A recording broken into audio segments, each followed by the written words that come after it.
सतनाम श्री वाहिगुरु साहिब जी।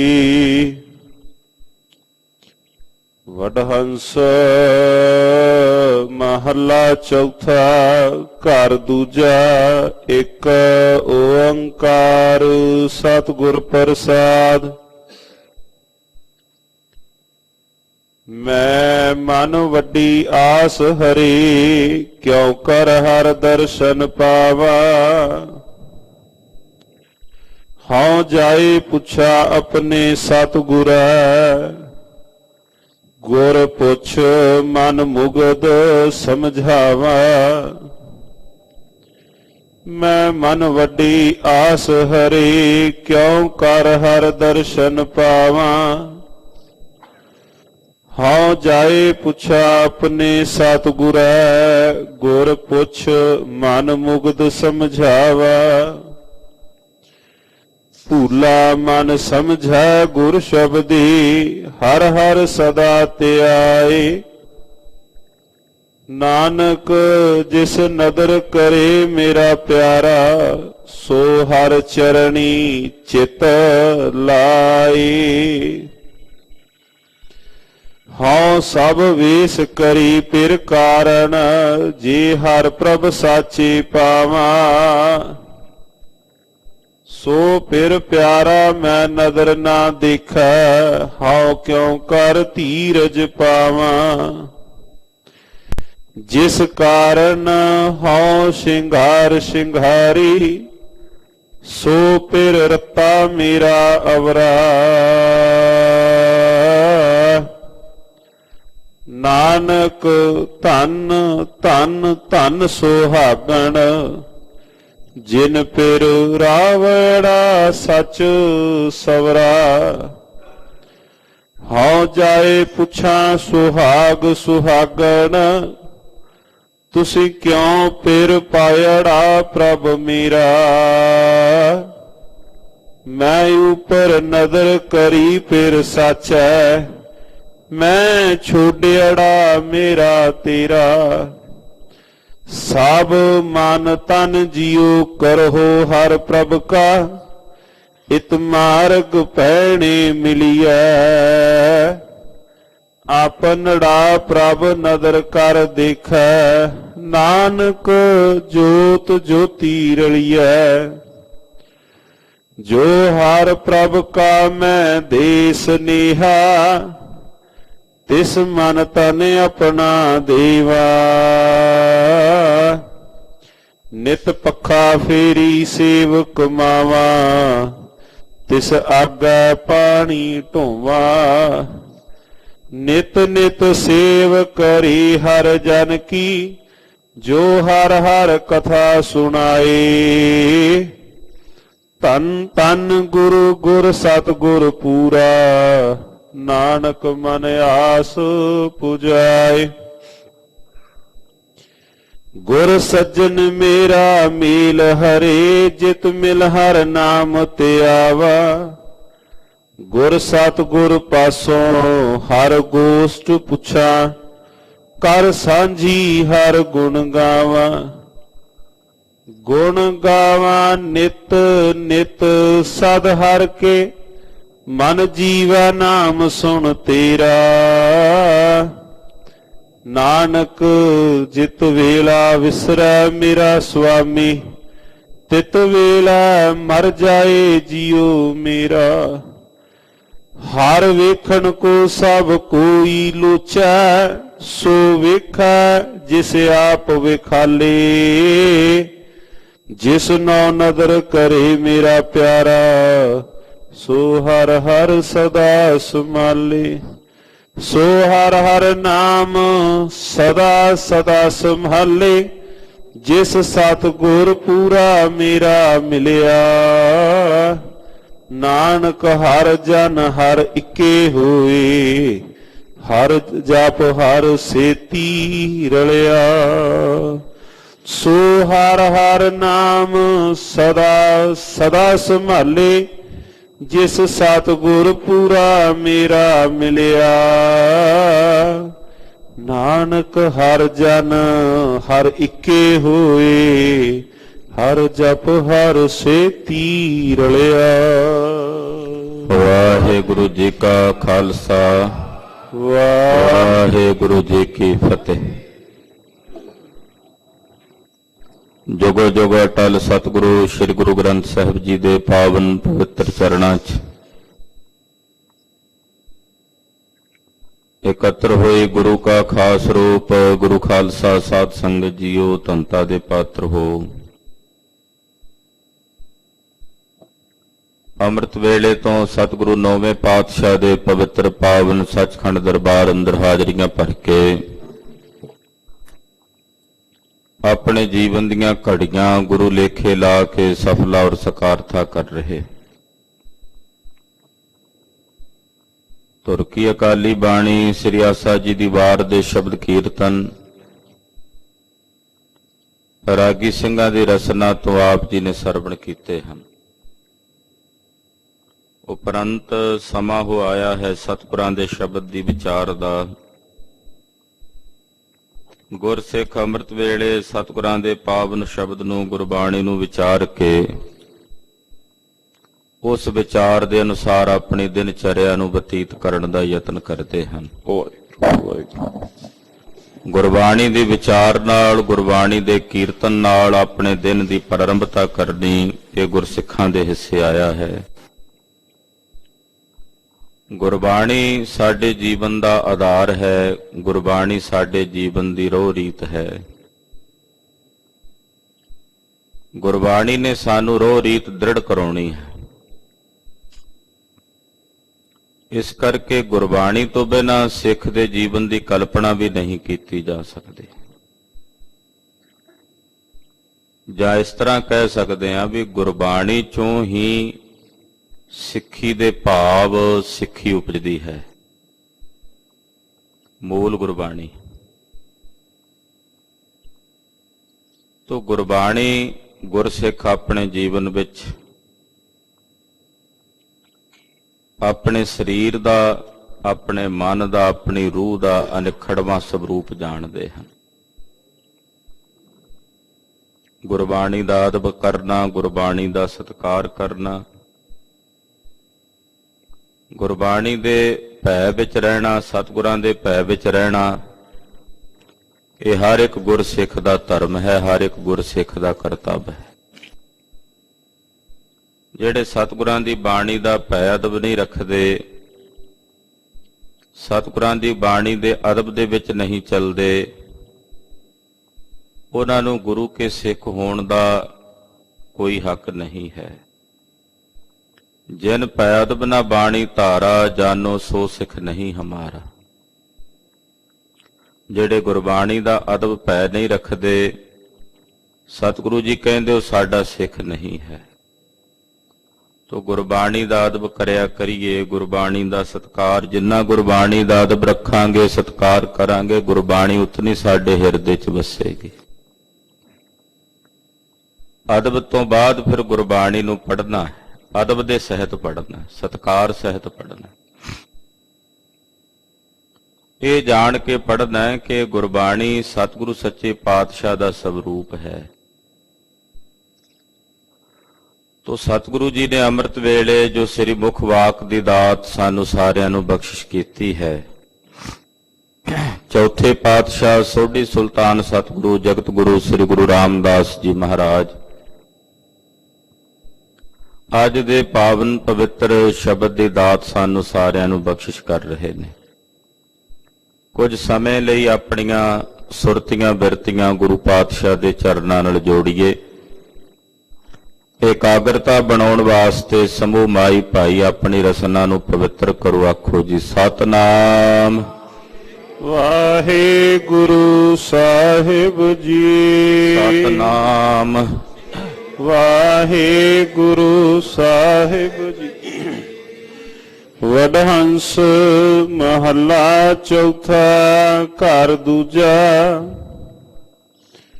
ਇਕ ਓੰਕਾਰ ਸਤਿਗੁਰ ਪ੍ਰਸਾਦ। ਰਾਗ ਵਡਹੰਸ ਹੈ। ਚੌਥੇ ਪਾਤਸ਼ਾਹ ਧੰਨ ਸ੍ਰੀ ਗੁਰੂ ਰਾਮਦਾਸ ਜੀ ਮਹਾਰਾਜ ਜੀ ਦੇ ਉਚਾਰਨ ਕੀਤੇ ਹੋਏ ਪਾਵਨ ਅੰਮ੍ਰਿਤ ਬਚਨ ਹਨ। ਦੂਜੇ ਘਰ ਸੁਰਤਾਲ ਵਿੱਚ ਇਸ ਪਵਿੱਤਰ ਸ੍ਰੀ ਮੁਖਵਾਕ ਨੂੰ ਸ਼ਬਦ ਨੂੰ ਗਾਇਨ ਕਰਨ ਦਾ ਹੁਕਮ ਹੈ। ਇੱਕ ਅਦੁੱਤੀ ਅਕਾਲ ਪੁਰਖ ਨਿਰੰਕਾਰ ਵਾਹਿਗੁਰੂ ਪਾਰ ਬ੍ਰਹਮ ਪਰਮੇਸ਼ਵਰ ਓੰਕਾਰ ਜੋ ਸਾਰਿਆਂ ਵਿੱਚ ਵਿਆਪਕ ਔਰ ਸਰਬ ਦਾ ਪ੍ਰਕਾਸ਼ਕ ਹੈ। ਤ੍ਰੈ ਕਾਲ ਸਤ ਹੈ, ਗੁਰ ਚੇਤਨ ਹੈ, ਪ੍ਰਸਾਦ ਆਨੰਦ ਸਵਰੂਪ ਹੈ। ਜਾਂ ਇਸ ਤਰ੍ਹਾਂ ਕਹਿ ਲਈਏ ਸਤ ਦਾ ਉਪਦੇਸ਼ ਦੇਣ ਵਾਲੇ ਗੁਰੂ ਦੀ ਕਿਰਪਾ ਦੁਆਰਾ ਤਿਸ ਇੱਕ ਅਕਾਲ ਪੁਰਖ ਵਾਹਿਗੁਰੂ ਪਰਮੇਸ਼ਰ ਦੇ ਸਰੂਪ ਦੀ ਪ੍ਰਾਪਤੀ ਹੁੰਦੀ ਹੈ। ਮੰਗਲਾਚਰਨ ਕਰਕੇ ਮਹਾਰਾਜ ਜੀ ਸ਼ਬਦ ਦੀ ਪ੍ਰਾਰੰਭਤਾ ਕਰਦੇ ਹਨ। ਮੈਂ ਮਨ ਵੱਡੀ ਆਸ ਹਰੀ, ਕਿਉ ਕਰ ਹਰ ਦਰਸ਼ਨ ਪਾਵਾਂ। ਪਾਤਸ਼ਾਹ ਕਹਿੰਦੇ ਮੇਰੇ ਮਨ ਵਿੱਚ ਵੱਡੀ ਆਸ ਹੈ। ਆਸਾਂ ਛੋਟੀਆਂ ਵੀ ਨੇ ਤੇ ਵੱਡੀਆਂ ਵੀ ਨੇ, ਪਰ ਸਭ ਤੋਂ ਵੱਡੀ ਆਸ ਔਰ ਬੜੀ ਚਰੋਖਣੀ ਆਸ ਹੈ। ਇਹ ਆਸ ਅੱਜ ਦੀ ਨਹੀਂ ਹੈ, ਇਹ ਆਸ ਬੜੀ ਚਰੋਖਣੀ ਹੈ। ਜਦੋਂ ਸਭ ਤੋਂ ਪਹਿਲਾਂ ਵਾਹਿਗੁਰੂ ਪਰਮੇਸ਼ਰ ਨੇ ਜੀਵਾਂ ਦੀ ਸਿਰਜਣਾ ਕੀਤੀ ਤਾਂ ਉਹਦੇ ਵਿੱਚ ਅਸੀਂ ਵੀ ਸਿਰਜੇ ਗਏ।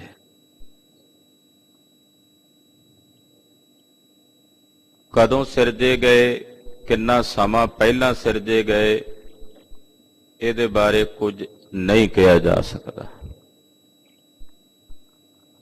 ਕਿਆਸ ਰਾਈਆਂ ਤਾਂ ਬੜੀਆਂ ਹੁੰਦੀਆਂ ਨੇ, ਅੰਦਾਜ਼ੇ ਬੜੇ ਹੁੰਦੇ ਨੇ, ਪਰ ਜ਼ਰੂਰੀ ਨਹੀਂ ਜੋ ਅੰਦਾਜ਼ਾ ਹੁੰਦਾ ਉਹ ਸੱਚ ਹੁੰਦਾ। ਕਈ ਵਾਰੀ ਅੰਦਾਜ਼ਾ ਗਲਤ ਵੀ ਹੁੰਦਾ। ਅੰਦਾਜ਼ੇ ਭਵੇਂ ਲਾਏ ਜਾਂਦੇ ਨੇ ਵੀ ਇੰਨੇ ਕਰੋੜ ਸਾਲ ਪਹਿਲਾਂ ਇਹ ਧਰਤੀ ਬਣੀ, ਜਾਪਦਾ ਹੈ ਵੀ ਇੰਨੇ ਕੁ ਸਾਲ ਪਹਿਲਾਂ ਜਾਂ ਇੰਨੇ ਹਜ਼ਾਰ ਜਾਂ ਇੰਨੇ ਕਰੋੜ ਸਾਲ ਪਹਿਲਾਂ ਮਨੁੱਖ ਬਣਿਆ। ਉਹਨਾਂ ਦੇ ਸਰੀਰਾਂ ਦੇ ਕੰਕਾਲ ਮਿਲੇ ਨੇ ਔਰ ਉਹਨਾਂ ਕੰਕਾਲਾਂ ਤੋਂ ਪਤਾ ਲੱਗਾ ਵੀ ਉਹ ਕਿੰਨੇ ਕੁ ਪੁਰਾਣੇ ਹਨ। ਕਿਸੇ ਆਖਿਆ ਚਾਈਨਾ ਦੇ ਵਿੱਚ ਸਭ ਤੋਂ ਪਹਿਲਾਂ ਮਨੁੱਖ ਪੈਦਾ ਹੋਏ, ਕਿਉਂਕਿ ਮਨੁੱਖ ਦੇ ਸਰੀਰ ਦੇ ਕੰਕਾਲ ਸਭ ਤੋਂ ਪਹਿਲਾਂ ਤੇ ਪੁਰਾਣੇ ਚਾਈਨਾ ਦੀ ਧਰਤੀ ਤੋਂ ਮਿਲੇ ਨੇ। ਕਿਸੇ ਆਖਿਆ ਨਹੀਂ, ਮਨੁੱਖ ਦੀ ਸਿਰਜਣਾ ਕਿਸੇ ਐਸੇ ਗਰਮ ਇਲਾਕੇ ਵਿੱਚ ਹੋਈ ਹੈ, ਕਿਉਂਕਿ ਸਰੀਰ ਤੇ ਕੇਸ ਨਾ ਹੋਣ ਕਰਕੇ ਅੰਦਾਜ਼ਾ ਲਾਉਂਦੇ ਨੇ ਕਿ ਕਿਸੇ ਗਰਮ ਥਾਂ ਦੇ ਉੱਤੇ ਜਿੱਥੇ ਗਰਮੀ ਪੈਂਦੀ ਹੈ ਉੱਥੇ ਮਨੁੱਖ ਦੀ ਉਤਪਤੀ ਹੋਈ ਹੈ। ਸ਼ਾਇਦ ਦੱਖਣ ਦਿਸ਼ਾ ਭਾਰਤ ਖੰਡ ਦੀ, ਉੱਥੇ ਮਨੁੱਖ ਬਣਿਆ ਹੋਵੇਗਾ। ਤੋ ਇਹ ਸਭ ਅੰਦਾਜ਼ੇ ਹਨ।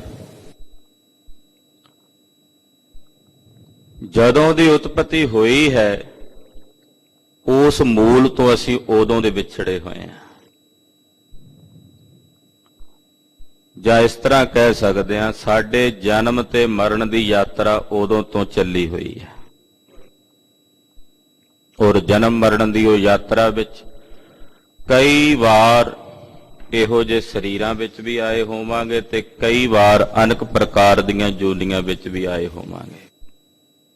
ਕਈ ਜਨਮ ਪਏ ਕੀਟ ਪਤੰਗਾ ਦੀ ਜਦੋਂ ਗੱਲ ਸਤਿਗੁਰੂ ਜੀ ਕਰਦੇ ਨੇ ਤਾਂ ਉਦੋਂ ਉਹਨਾਂ ਸਾਰੀਆਂ ਜੋਨੀਆਂ ਦੀ ਗੱਲ ਵੀ ਹੁੰਦੀ ਹੈ। ਤੋ ਨਿਰੰਕਾਰ ਵਾਹਿਗੁਰੂ ਪਾਰ ਬ੍ਰਹਮ ਪਰਮੇਸ਼ਵਰ ਨੇ ਵਿਧਾਤੇ ਨੇ ਜਦੋਂ ਦੀ ਸਾਡੀ ਸਿਰਜਣਾ ਕੀਤੀ ਆ ਉਸੇ ਦਿਨ ਉਸ ਮੂਲ ਨੂੰ ਮਿਲਣ ਦੀ ਆਸ ਜਾਗ ਪਈ। ਔਰ ਇਹ ਆਸ ਚਰੋਕਣੀ ਇਸ ਕਰਕੇ ਵੱਡੀ ਆਸ ਹੈ। ਇਸ ਮਨੁੱਖੀ ਜਾਮੇ ਵਿੱਚ ਪਹੁੰਚ ਕੇ ਸਾਡੇ ਅੰਦਰ ਅਨੇਕ ਪ੍ਰਕਾਰ ਦੀਆਂ ਆਸਾਂ ਹਨ, ਪਰ ਸਭ ਤੋਂ ਵੱਡੀ ਆਸ ਹੈ ਕਿ ਮੈਨੂੰ ਕਿਵੇਂ ਉਸ ਹਰੀ ਅਕਾਲ ਪੁਰਖ ਪਰਮੇਸ਼ਰ ਦੇ ਦਰਸ਼ਨ ਪ੍ਰਾਪਤ ਹੋਣ। ਕਿਉਂ ਕਰ ਹਰ ਦਰਸ਼ਨ ਪਾਵਾ, ਕਿਵੇਂ ਕਰਕੇ ਮੈਨੂੰ ਉਸ ਹਰੀ ਵਾਹਿਗੁਰੂ ਪਰਮੇਸ਼ਰ ਦੇ ਦਰਸ਼ਨ ਪ੍ਰਾਪਤ ਹੋਣ, ਮੈਂ ਕਿਵੇਂ ਉਹਦੇ ਦਰਸ਼ਨ ਪਾਵਾਂ। ਔਰ ਆਸ ਬੜੀ ਵੱਡੀ ਹੈ, ਇਸ ਹੱਦ ਤੱਕ ਹੈ ਕਿ ਕਾਗੇ ਨੇ ਕਰੰਗ ਢੰਡੋਲ ਕੇ ਸਾਰਾ ਮਾਸ ਭਖ ਲਿਆ ਹੈ ਸਰੀਰ ਦਾ, ਪਰ ਨੇਤਰਾਂ ਨੂੰ ਖਾਣ ਵੇਲੇ ਜਿਸ ਵੇਲੇ ਉਹ ਕਾਂ ਨੇ ਚੁੰਝ ਪਸਾਰੀ ਤੇ ਉਹਨੂੰ ਵਰਜ ਕੇ ਕਹਿੰਦੇ ਆ, ਨਾ ਵੇ ਕਾਵਾਂ, ਇਹਨਾਂ ਨੇਤਰਾਂ ਨੂੰ ਨਾ ਛੂਹੀ, ਕਿਉਂਕਿ ਹਾਲੇ ਮੇਰੇ ਅੰਦਰ ਉਸ ਪਿਰ ਨੂੰ ਵੇਖਣ ਦੀ ਆਸ ਹੈ। ਕਾਗਾ ਕਰੰਗ ਢੰਡੋਲਿਆ ਸਗਲਾ ਖਾਇਆ ਮਾਸ, ਇਹ ਦੋਏ ਨੈਣਾ ਮਤ ਛੂਹੋ ਫਿਰ ਦੇਖਣ ਕੀ ਆਸ। ਇਹ ਆਸ ਕਿੰਨੀ ਵੱਡੀ ਹੈ ਕਿ ਸਰੀਰ ਭਾਵੇਂ ਜੀਰਨ ਹੋ ਗਿਆ, ਪਰ ਆਸ ਹਾਲੇ ਵੀ ਬਰਕਰਾਰ ਹੈ ਕਿ ਮੈਨੂੰ ਮੇਰੇ ਉਸ ਰੱਬ ਦੇ, ਮੇਰੇ ਪ੍ਰਭੂ ਦੇ ਦਰਸ਼ਨ ਹੋਣਗੇ। ਔਰ ਕਿਵੇਂ ਹੋਣ, ਕਿਸ ਪ੍ਰਕਾਰ ਹੋਣ, ਇਹ ਵੀ ਇੱਕ ਆਸ ਮੇਰੇ ਹਿਰਦੇ ਵਿੱਚ ਹੈ। ਹਾਂ ਜਾਏ ਪੁੱਛਾਂ ਆਪਣੇ ਸਤਿਗੁਰਾ, ਗੁਰ ਪੁੱਛ ਮਨ ਮੁਗਧ ਸਮਝਾਵਾ। ਮੈਂ ਆਪਣੇ ਗੁਰੂ ਜੀ ਦੇ ਪਾਸ ਜਾ ਕੇ ਪੁੱਛਦਾ, ਕਿਉਂਕਿ ਹੋਰ ਤਾਂ ਕੋਈ ਰਸਤਾ ਨਹੀਂ। ਆਪਣਾ ਕੋਈ ਯਤਨ ਨਹੀਂ ਚੱਲਣਾ, ਆਪਣਾ ਕੋਈ ਉਪਾਅ ਨਹੀਂ ਚੱਲਣਾ। ਗੁਰੂ ਕੋਲੋਂ ਜਾ ਕੇ ਪੁੱਛਾਂ, ਕਿਉਂਕਿ ਮੇਰਾ ਗੁਰੂ ਉਸੇ ਪਾਰ ਬ੍ਰਹਮ ਪਰਮੇਸ਼ਰ ਹਰੀ ਦਾ ਸਵਰੂਪ ਹੈ, ਜਿਸ ਹਰੀ ਦੇ ਦਰਸ਼ਨਾਂ ਦੀ ਮੇਰੇ ਮਨ 'ਚ ਆਸ ਲੱਗੀ ਹੋਈ ਹੈ। ਤੇ ਆਪਣੇ ਘਰ ਦਾ ਭੇਤ ਫਿਰ ਗੁਰੂ ਆਪ ਦੇ ਸਕਦਾ ਨਾ, ਉਹੀ ਰੱਬ ਹੈ। ਤੇ ਫਿਰ ਆਪਣੇ ਗੁਰੂ ਨੂੰ ਜਾ ਕੇ ਪੁੱਛਾਂ, ਔਰ ਸਤਿਗੁਰਾਂ ਨੂੰ ਪੁੱਛ ਕੇ ਮੈਂ ਆਪਣੇ ਇਸ ਮੁਗਧ ਮਨ ਨੂੰ, ਮੂਰਖ ਮਨ ਨੂੰ ਸਮਝਾਵਾਂ। ਜੋ ਮੇਰੇ ਸਤਿਗੁਰੂ ਜੀ ਕਹਿਣ ਉਹ ਆਪਣੇ ਮਨ ਨੂੰ ਸਮਝਾਵਾਂ, ਆਪਣੇ ਨਿਜ ਮਨ ਨੂੰ ਉਹ ਬੋਧ ਪ੍ਰਦਾਨ ਕਰਾਂ, ਜਿਹੜਾ ਬੋਧ, ਜਿਹੜਾ ਸਬੋਧ ਗੁਰੂ ਪਾਤਸ਼ਾਹ ਨੇ ਮੈਨੂੰ ਬਖਸ਼ਿਆ ਹੈ। ਭੂਲਾ ਮਨ ਸਮਝੈ ਗੁਰ ਸ਼ਬਦੀ, ਹਰ ਹਰ ਸਦਾ ਧਿਆਏ। ਇਹ ਭੁੱਲਿਆ ਹੋਇਆ ਮਨ ਸਤਿਗੁਰਾਂ ਦੇ ਸ਼ਬਦ ਦੁਆਰਾ ਬੁਝਦਾ। ਜਦੋਂ ਸਤਿਗੁਰਾਂ ਦਾ ਸ਼ਬਦ ਇਹਦੇ ਹਿਰਦੇ ਵਿੱਚ ਵਸੇ ਤੇ ਫਿਰ ਇਹਨੂੰ ਸਮਝ ਪੈਂਦੀ ਹੈ। ਭੁੱਲੇ ਹੋਏ ਮਨ ਨੇ ਤਦੇ ਸਮਝਣਾ ਜੇ ਸਤਿਗੁਰਾਂ ਦੇ ਸ਼ਬਦ ਨੂੰ ਸੁਣੇਗਾ, ਗੁਰੂ ਕੇ ਉਪਦੇਸ਼ ਨੂੰ ਸੁਣੇਗਾ। ਜਦੋਂ ਇਹ ਭੁੱਲਿਆ ਹੋਇਆ ਮਨ ਸਤਿਗੁਰਾਂ ਦੇ ਸ਼ਬਦ ਦੁਆਰਾ ਸਮਝ ਜਾਏਗਾ, ਤੇ ਫਿਰ ਸਮਝੇ ਹੋਏ ਮਨ ਦੀ ਇਹ ਨਿਸ਼ਾਨੀ ਹੈ ਕਿ ਫਿਰ ਉਹ ਹਰੀ ਵਾਹਿਗੁਰੂ ਪਰਮੇਸ਼ਰ ਨੂੰ ਸਦਾ ਲਈ ਧਿਆਉਣ ਲੱਗ ਪਵੇਗਾ। ਜਦੋਂ ਸਮਝ ਗਿਆ, ਕੋਈ ਪੁੱਛੇ ਸਮਝਦਾਰ ਦੀ ਨਿਸ਼ਾਨੀ ਕੀ ਹੈ, ਤੇ ਲੋਕਾਂ ਨੇ ਬੜੀਆਂ ਬੜੀਆਂ ਨਿਸ਼ਾਨੀਆਂ ਦੱਸੀਆਂ ਨੇ। ਮਨੋਵਿਗਿਆਨ ਦੇ ਉੱਤੇ ਪੜ੍ਹਾਈ ਕਰਨ ਵਾਲਿਆਂ ਨੇ ਬਹੁਤ ਕੁਝ ਲਿਖਿਆ ਕਿ ਸਮਝਦਾਰ ਮਨੁੱਖਾਂ ਦੀਆਂ ਇਹ ਨਿਸ਼ਾਨੀਆਂ ਨੇ, ਇਸ ਤਰੀਕੇ ਨਾਲ ਉਹਨਾਂ ਦੀ ਸਮਝਦਾਰੀ ਦਾ ਪਤਾ ਲਾਇਆ ਜਾ ਸਕਦਾ ਹੈ। ਕੋਈ ਮਨੋਰੋਗੀ ਹੈ, ਉਹਦਾ ਇਸ ਤਰ੍ਹਾਂ ਪਤਾ ਲਾਇਆ ਜਾ ਸਕਦਾ ਹੈ। ਪਰ ਗੁਰਬਾਣੀ ਇਹ ਫੈਸਲਾ ਕਰਦੀ ਹੈ ਵੀ ਸਮਝਦਾਰ ਉਹ ਹੈ ਜਿਹੜਾ ਉਸ ਹਰੀ ਵਾਹਿਗੁਰੂ ਪਰਮੇਸ਼ਰ ਦੇ ਨਾਮ ਨੂੰ ਧਿਆਉਂਦਾ।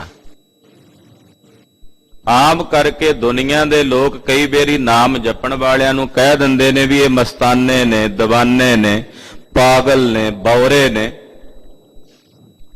ਪਰ ਧਾਰਮਿਕ ਜਗਤ ਦੇ ਵਿੱਚ ਸਿਆਣਾ ਉਹੀ ਹੈ ਜਿਹੜਾ ਉਸ ਹਰੀ ਪਰਮੇਸ਼ਰ ਦੇ ਨਾਮ ਨੂੰ ਧਿਆਉਂਦਾ।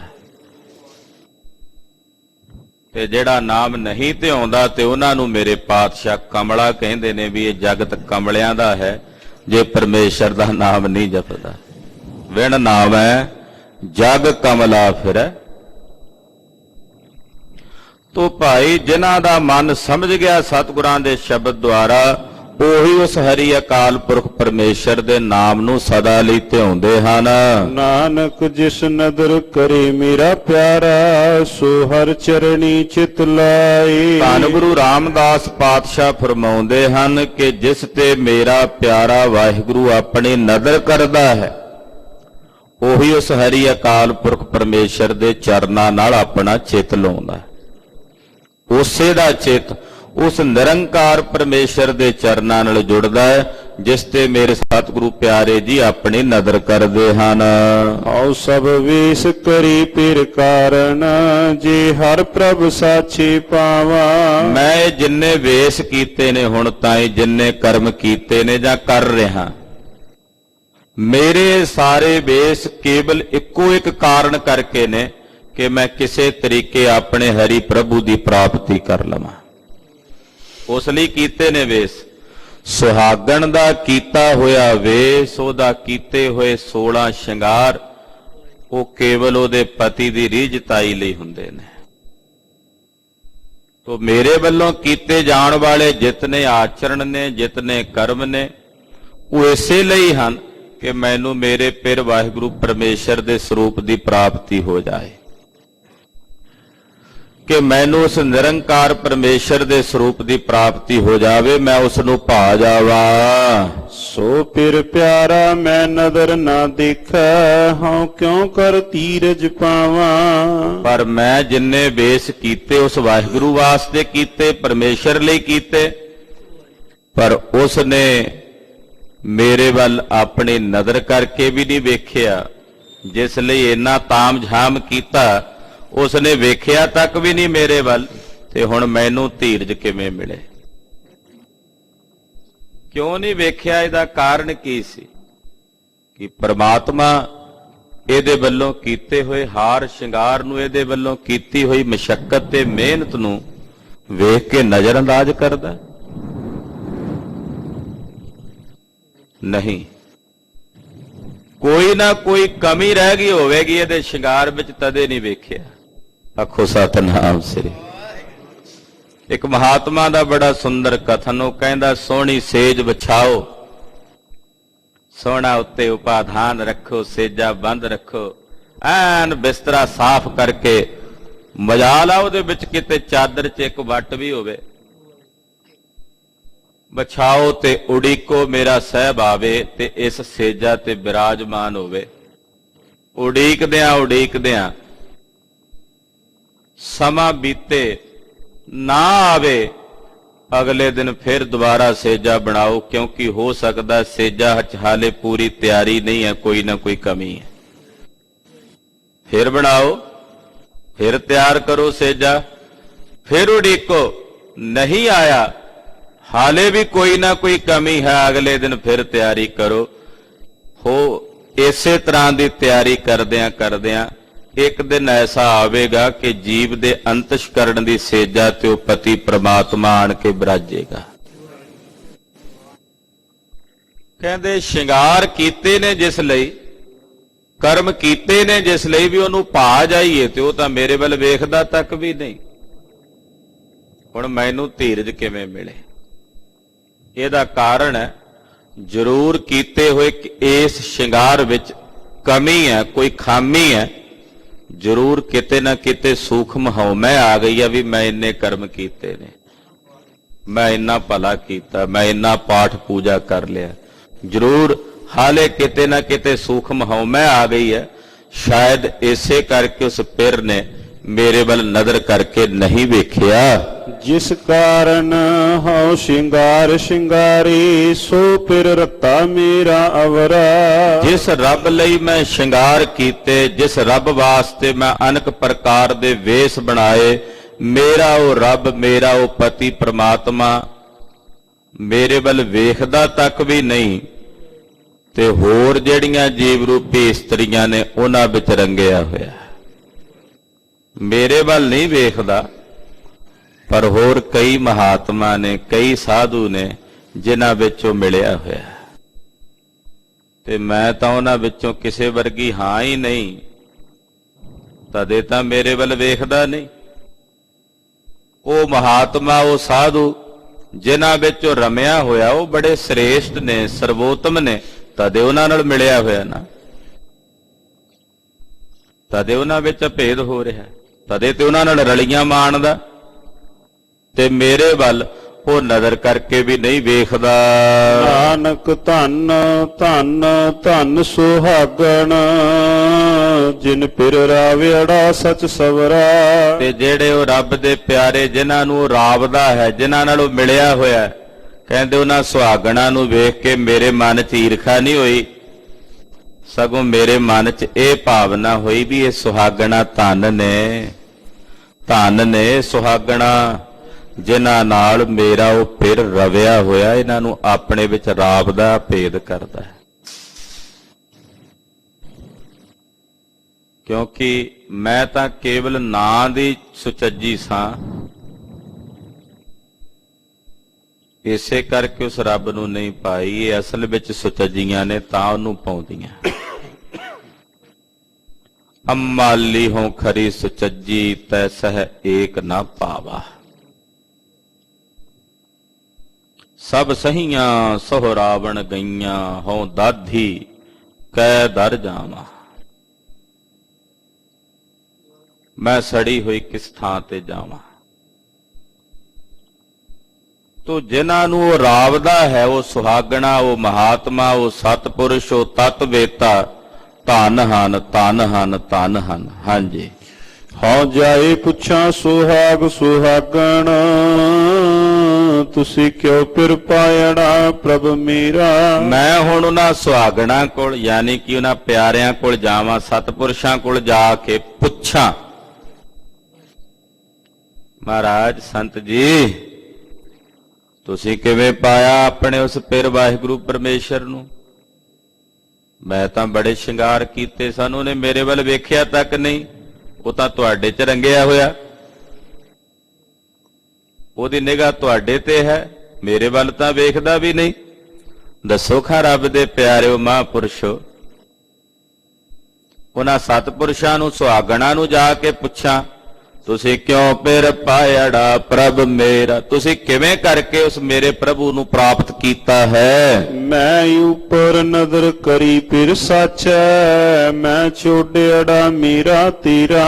ਫਿਰ ਉਹ ਮਹਾਪੁਰਸ਼ ਮਹਾਤਮਾ ਦੱਸਦੇ ਨੇ ਕਿ ਸਾਡੇ ਉੱਤੇ ਤਾਂ ਵਾਹਿਗੁਰੂ ਨੇ ਨਜ਼ਰ ਕੀਤੀ, ਬਸ ਕਿਰਪਾ ਕੀਤੀ। ਅਸੀਂ ਨਹੀਂ ਕੁਝ ਕਰ ਸਕੇ, ਨਾ ਸ਼ਿੰਗਾਰ ਬਣਾ ਸਕੇ, ਨਾ ਕੋਈ ਹੋਰ ਵੇਸ ਕਰ ਸਕੇ, ਬਸ ਸਾਡੇ ਤੇ ਤਾਂ ਉਸਨੇ ਆਪਣੀ ਨਜ਼ਰ ਕੀਤੀ। ਉਹ ਕਹਿੰਦੇ ਵੀ ਨਜ਼ਰ ਵੀ ਕੀਤੀ, ਮੈਂ ਵੀ ਬਥੇਰਾ ਕੁਝ ਕੀਤਾ, ਮੇਰੇ ਵੱਲ ਤਾਂ ਕੀਤੀ ਨਹੀਂ ਨਜ਼ਰ।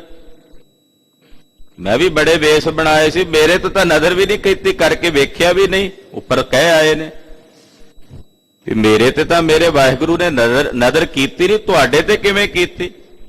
ਤੁਸੀਂ ਇਹੋ ਜਿਹਾ ਕੀ ਕੰਮ ਕੀਤਾ ਕਿ ਤੁਹਾਡੇ ਤੇ ਨਜ਼ਰ ਹੋਈ।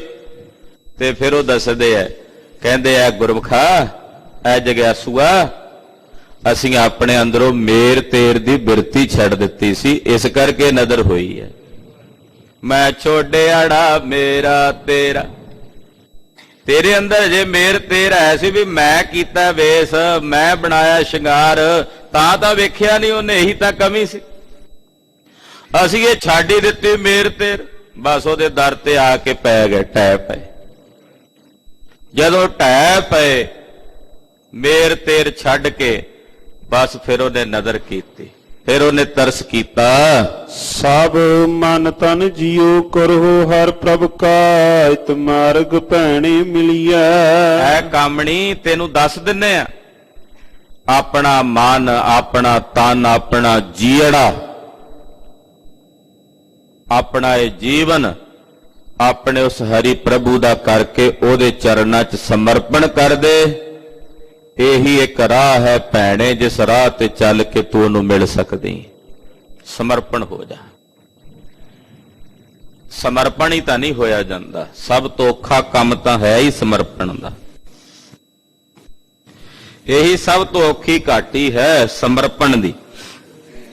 ਕਹਿੰਦੇ ਬਈ ਸਮਰਪਣ ਕਰ ਦੇ, ਆਪਣਾ ਮਨ ਤਨ ਜੀਓ, ਅਰਪ ਦੇ ਆਪਣੇ ਸੁਆਮੀ ਅੱਗੇ। ਇਹੀ ਇੱਕ ਰਾਹ ਹੈ ਜਿਸ ਰਾਹ ਤੇ ਚੱਲ ਕੇ ਤੈਂ ਉਸ ਰੱਬ ਨੂੰ ਮਿਲ ਸਕਦੀ ਹੈ। ਇਤ ਮਾਰਗ ਭੈਣੇ ਮੇਲੀਐ, ਇਤ ਮਾਰਗ ਭੈਣੇ ਮੇਲੀਐ, ਇਤ ਮਾਰਗ ਭੈਣੇ ਮਿਲੀਐ, ਇਤ ਮਾਰਗ ਭੈਣੇ ਮਿਲੀਐ। ਇਤ ਮਾਰਗ ਭੈਣੇ ਮੇਲੀਐ, ਇਤ ਮਾਰਗ ਭੈਣੇ ਮੇਲੀਐ। ਮਾਰਗ ਭੈਣੇ ਮਿਲੀਐ, ਇਤ ਮਾਰਗ ਭੈਣੇ ਮਿਲੀਐ। ਸਮਰਪਣ। ਅੱਜ ਸਾਡੇ ਅੰਦਰੋਂ ਸਮਰਪਣ ਭਾਵ ਗਵਾਚਦਾ ਜਾ ਰਿਹਾ ਹੈ। ਅਸੀਂ ਨਾ ਗੁਰੂ ਨੂੰ ਸਮਰਪਣ ਰਹੇ ਹਾਂ, ਨਾ ਗੁਰੂ ਪੰਥ ਨੂੰ ਸਮਰਪਣ ਰਹੇ ਹਾਂ। ਅੱਜ ਅਸੀਂ ਆਪ ਹੁਦਰੀਆਂ ਕਰ ਰਹੇ ਹਾਂ। ਸਾਡੇ ਤੋਂ ਵੱਡਾ ਕੌਣ ਹੈ? ਅਸੀਂ ਕਿਉਂ ਕਿਸੇ ਅੱਗੇ ਆਪਣਾ ਸਮਰਪਣ ਕਰੀਏ? ਅਸੀਂ ਕਿਉਂ ਗੁਰੂ ਪੰਥ ਦੇ ਅੱਗੇ ਸਮਰਪਣ ਕਰੀਏ? ਅਸੀਂ ਵੀ ਤਾਂ ਮੁਖੀ ਹਾਂ, ਅਸੀਂ ਵੀ ਤਾਂ ਵੱਡੇ ਹਾਂ। ਆਪ ਹੁਦਰੀਆਂ ਕਰਕੇ ਸਾਡੇ 'ਚ ਵੰਡੀਆਂ ਪੈ ਰਹੀਆਂ ਨੇ, ਸਾਡੇ 'ਚ ਧੜੇਬੰਦੀਆਂ ਬਣ ਰਹੀਆਂ ਨੇ। ਜਿਸ ਦਿਨ ਤੋਂ ਸ੍ਰੀ ਅਕਾਲ ਤਖਤ ਸਾਹਿਬ ਨੂੰ ਸਮਰਪਣ ਹੋਣਾ ਛੱਡ ਦਿੱਤਾ ਹੈ ਬਹੁਤਿਆਂ ਨੇ, ਉਸੇ ਦਿਨ ਤੋਂ ਇਹ ਵੰਡੀਆਂ ਪੈਣੀਆਂ ਸ਼ੁਰੂ ਹੋਈਆਂ। ਤੇ ਜਿਹੜੇ ਪੰਥ ਵੱਲੋਂ ਧੱਕੇ ਜਾਂਦੇ ਨੇ, ਇੱਕ ਗੱਲ ਚੇਤੇ ਰੱਖਿਓ, ਭਾਈ ਰਣਧੀਰ ਸਿੰਘ ਜੀ ਨੇ ਬੜਾ ਸੁੰਦਰ ਬਚਨ ਲਿਖਿਆ, ਕਹਿੰਦੇ ਜਿਹੜੇ ਪੰਥ ਵੱਲੋਂ ਧੱਕੇ ਗਏ, ਛੇਕੇ ਗਏ, ਉਹ ਦੋਹਾਂ ਜਹਾਨਾਂ 'ਚ ਛੇਕੇ ਗਏ। ਸਮਰਪਣ ਭਾਵ ਪੰਥ ਦੇ ਅੰਦਰ ਇਹ ਸਤਿਗੁਰਾਂ ਨੇ ਬਿਰਤੀ ਬਣਾਈ।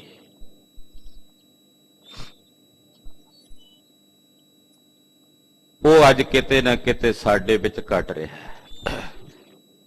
ਨਾ ਗੁਰੂ ਪਾਤਸ਼ਾਹ ਨੂੰ, ਫਿਰ ਦਾਵਾ ਇਹ ਕਰਨੇ ਆ ਜੀ ਅਸੀਂ ਤਾਂ ਗੁਰੂ ਗ੍ਰੰਥ ਸਾਹਿਬ ਨੂੰ ਹੀ ਸਮਰਪਣ, ਅਸੀਂ ਨਹੀਂ ਕਿਸੇ ਹੋਰ ਨੂੰ ਮੰਨਦੇ। ਜੇ ਇਹੀ ਗੱਲ ਛੇਵੇਂ ਪਾਤਸ਼ਾਹ ਗੁਰੂ ਹਰਗੋਬਿੰਦ ਸਾਹਿਬ ਦੇ ਸਮੇਂ ਸਿੱਖ ਕਹਿੰਦੇ ਸੀਗੇ, ਕੁਝ ਉਦੋਂ ਵੀ ਇਹੋ ਜਿਹੇ ਸੀਗੇ, ਪਰ ਜੇ ਉਦੋਂ ਇਹ ਕਹਿੰਦੇ ਵੀ ਅਸੀਂ ਤਾਂ ਗੁਰੂ ਰਾਮਦਾਸ ਜੀ ਦੇ ਦਰਬਾਰ ਨੂੰ ਸਮਰਪਣ ਆ, ਸਾਹਮਣੇ ਅਕਾਲ ਤਖਤ ਸਾਹਿਬ ਬਣਾਇਆ, ਅਸੀਂ ਨਹੀਂ ਮੰਨਦੇ, ਅਸੀਂ ਨਹੀਂ ਜੇ ਮੰਨਦੇ। ਪਰ ਉਹਨਾਂ ਸਿੱਖਾਂ ਨੇ ਧੰਨ ਭਾਈ ਬਿਧੀ ਚੰਦ, ਭਾਈ ਜੇਠਾ ਜੀ ਵਰਗੇ, ਬਾਬਾ ਬੁੱਢਾ ਸਾਹਿਬ ਜੀ ਵਰਗੇ, ਭਾਈ ਗੁਰਦਾਸ ਜੀ ਵਰਗੇ ਗੁਰਸਿੱਖਾਂ ਨੇ ਛੇਵੇਂ ਪਾਤਸ਼ਾਹ ਜੀ ਦੇ ਉਸ ਮਹਾਨ ਤਖਤ ਨੂੰ ਆਪਣਾ ਆਪ ਸਮਰਪਣ ਕੀਤਾ।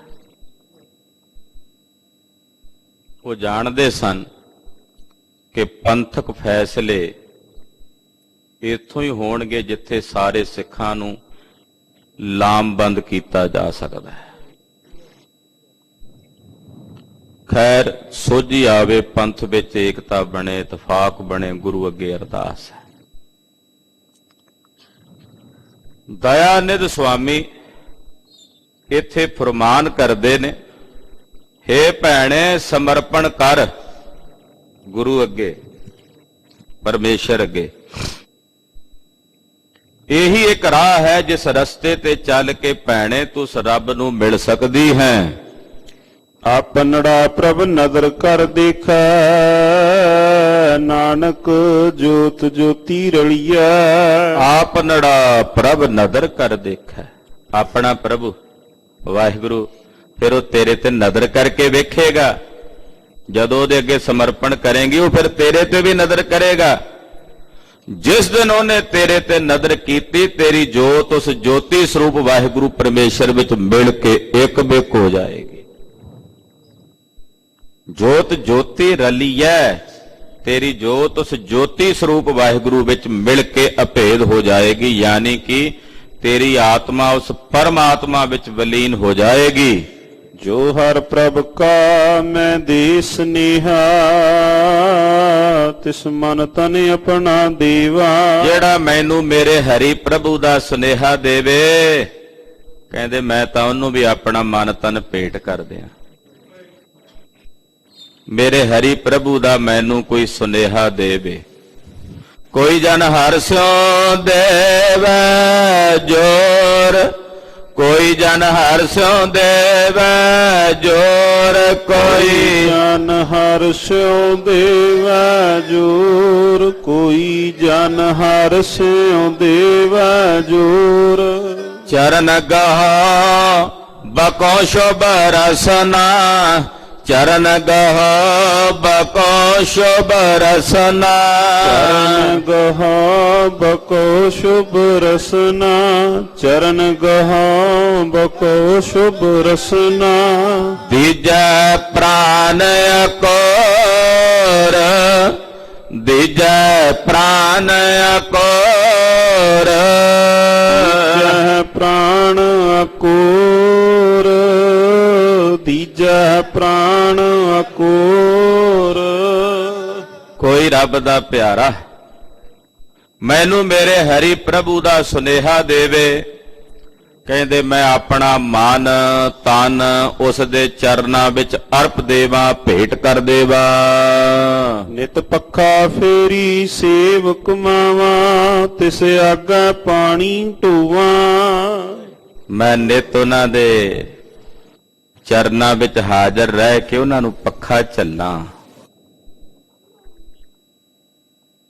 ਉਹਨਾਂ ਦੀ ਸੇਵਾ ਕਮਾਵਾਂ, ਉਹਨਾਂ ਦੇ ਅੱਗੇ ਪਾਣੀ ਢੋਵਾਂ। ਇਹ ਸਮਰਪਣ ਭਾਵ ਸੀ ਸਿੱਖਾਂ ਦੇ ਅੰਦਰ, ਸਿੱਖਾਂ ਪ੍ਰਤੀ। ਗੁਰਸਿੱਖਾਂ ਦਾ ਗੁਰਸਿੱਖਾਂ ਨਾਲ ਐਸਾ ਸਨੇਹ ਸੀ। ਅੱਜ ਲੱਗਦਾ ਨਹੀਂ ਕਿਤੇ ਨਾ ਕਿਤੇ ਐਸਾ ਵੀ ਇਹ ਗਵਾਚਦਾ ਜਾ ਰਿਹਾ ਹੈ। ਬੀਜ ਨਾਸ ਨਹੀਂ ਹੁੰਦਾ। ਐਸਾ ਨਹੀਂ ਵੀ ਹੈਣ ਨਹੀਂ, ਐਸੇ ਸਿੱਖ ਅੱਜ ਵੀ ਨੇ। ਪਰ ਜਾਪਦਾ ਹੈ ਵੀ ਕਿਤੇ ਕਿਤੇ ਕਮੀ ਆ ਗਈ ਹੈ। ਕਹਿੰਦੇ ਪੱਖਾ ਫੇਰਾਂ ਸੇਵਾ ਕਮਾਵਾਂ, ਔਰ ਉਹਨਾਂ ਗੁਰਸਿੱਖਾਂ ਦੇ ਅੱਗੇ ਪਾਣੀ ਢੋਵਾਂ,